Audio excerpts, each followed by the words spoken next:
अस्सलाम वालेकुम नाज़रीन, मैं हूं मोहम्मद मुज़म्मिल और आप देख रहे हैं दी नेशन पोस्ट।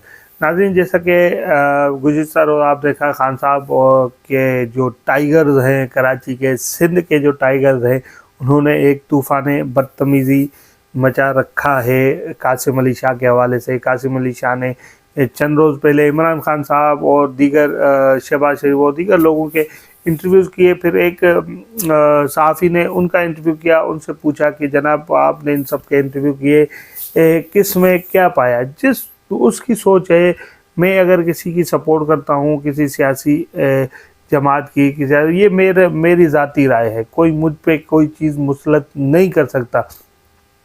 उनने जो अपने खान साहब के बारे में अपने ख़यालात का इज़हार किया और शहबाज शरीफ साहब के बारे में ख़यालात का इज़हार किया, उसके बाद जो तूफ़ान बदतमीज़ी पाकिस्तान तहरीक इंसाफ के मीडिया सेल ने मचाई, हर जगह थंबनेल पे या आपका गालियाँ, ट्विटर पे वो बंदा हाथ जोड़ने लगा ट्विटर पे कि भाई मैं खुदा का वास्ता मुझे बख्श दो, मेरे घरों तक तुम लोग पहुँच गए, मेरे ये आलम है हमारी कौम का। ये कौम तरक्की करेगी, ये कौम पाकिस्तान का मुस्तकबिल बनेगी जिसको इख्तिलाफ राय ही पसंद नहीं है, जिस कौम को लगता है कि मुझसे कोई इख्तिलाफ करे ही नहीं, जो मेरी बात है उस पर हर कायम है।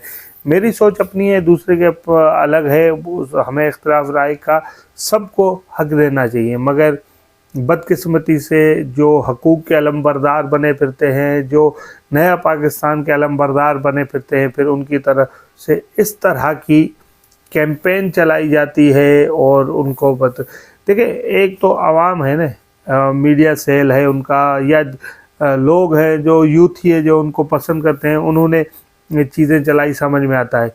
मगर एक सहाफ़ी है जो जिनका काम सच बोलना है, जिनका काम हक बोलना है, जिनको खुद को जब पुलिस ने गिरफ़्तार किया तो ये सब ने हमने मिलकर आवाज़ उठाई कि नहीं, ये गलत अमल है। वो सहाफ़ी ट्वीट कर रहा है इस तरह के बदतमीज़ आमेज़ ट्वीट में।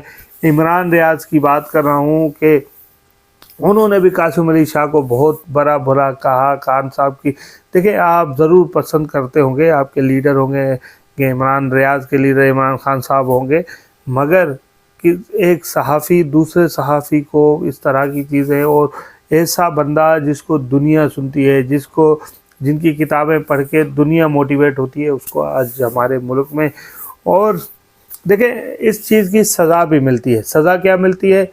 आपने देखा कि जिस तरह पाकिस्तान तहरीक इंसाफ के दावे थे सिंध में मेयर लाने के, और अल्ताफ़ हुसैन साहब पे बड़ी बड़ी प्रेस कॉन्फ्रेंस करके अल्ताफ़ हुसैन को बुरा भला कहा गया। उसके बाद अल्ताफ़ हुसैन ने बाइकआउट किया, और बाइकआउट के बाद देखा क्या हालत हुई सिंध में। एक पाकिस्तान की सबसे बड़ी जमात होने के दावेदार थे जो लोग, जो बोल रहे थे कि हम मेयर हमारा सिंध में हमारा होगा, कराची में मेयर हमारा होगा, हैदराबाद में मेयर है हमारा होगा, आज उनका नामो निशान नहीं है। सिंध की आवाम ने बिल्कुल मुस्तरद कर दिया, ख़ास तौर पे उर्दू बोलने वालों ने बिल्कुल पाकिस्तान तहरीक इंसाफ की अलग कर दिया। क्योंकि आप किसी सियासी जमात दूसरी सियासी जमात को कह रही है कि मैं उसके बानी को सियासत करने नहीं देंगे, हम उनको कराची में आने नहीं देंगे, इस तरह के बयानात दे के आप सोचेंगे कि फिर आपको लोग वोट भी डालें, तो ऐसा नहीं हो सकता। आपको वोट लोगों ने आपको जाकर बिल्कुल मुस्तरद कर दिया। आपको अगर मुझे लगता है अब कराची में और सिंध में कम से कम तहरीक इंसाफ की तो सियासत नहीं बची। बयानात तक तो बहुत सारी चीज़ें आपकी रह गई हैं, मगर सियासत मुझे नहीं लगता पाकिस्तान तहरीक इंसाफ बची। और बानिए MQM जनाब अल्ताफ़ हुसैन का पूरी कौम को शुक्रिया के पैगामात बार बार दे रहे हो, और वो लोग रिसीव कर रहे हैं। मुख्तलिफ रैलियाँ निकली थी जो इलेक्शन वाले दिन, और उसके बाद वोट का बाइकआउट, लोगों जिन्होंने पम्फलेट बांटे बाइकआउट के, जिन्होंने इस जो सिस्टम है इसमें हिस्सा लिया, उनका सबका शुक्रिया अदा करें। और वो बानी MQM अल्ताफ़ हुसैन का शुक्रिया अदा करने का अंदाज़ ही कुछ मुख्तलिफ होता है। तो वो ज़रूर वीडियो आपने कहीं ना कहीं देखी होगी, मैंने भी सुबह सुबह देखी, तो मुझे भी बड़ा लुत्फ़ हुआ उनकी वीडियो देखने का। बारात अल्लाह करे उनसे पाबंदियाँ हटें और वो पाकिस्तान की सियासत में हिस्सा दें, अपने लोगों की हुक्मरानी करें اور اپنے چاہنے والوں سے براہ راست خطاب کر سکے۔ اسی کے ساتھ محمد مزمل کو اجازت دیجیے، پھر ایک ویڈیوز کے ساتھ حاضر ہوں گے۔ اللہ نے کے بعد۔